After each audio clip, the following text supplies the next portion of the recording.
Bạn sẽ thấy một màu nọ này bạn.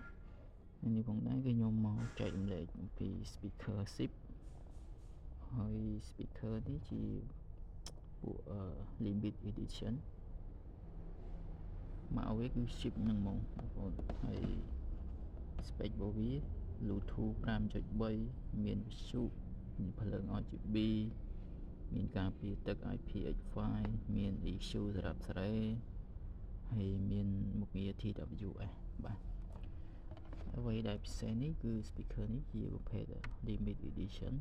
មានន័យថាចំនួនរបស់វាគឺមានកំណត់ហើយឆ្នាំនេះ1941គម្រប់ខួបឆ្នាំមកគេអ្វីដែលពិសេសដែលយើងបើកហ្នឹងមក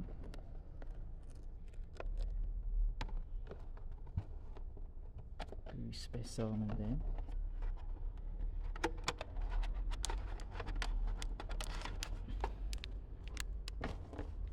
នេះជារូបរាងរបស់វាលយមែនទេនោះបងពណ៌លឿងឆ្វាចបងហើយប៊ូតុងលើនេះមាន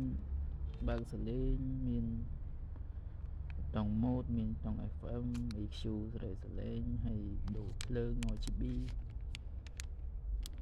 តាម spec របស់វាដូចជា speaker នេះ 5W ណាប្រហែលជា Clip 4ដែរ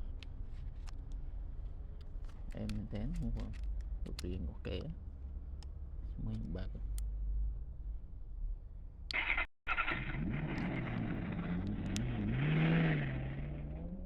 មើលសលេងរបស់គេ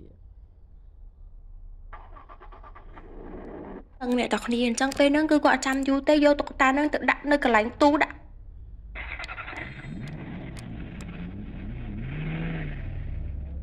អែមមកគេដែរហ្នឹងសលេងរបស់វាមិនលឺខ្លាំងទេតាមតេស្តជាក់ស្ដែងដូចជាសលេងវាស្ទើរជាង Clip 4របស់ខ្ញុំទៀតវាមកមុំប្រហែលជា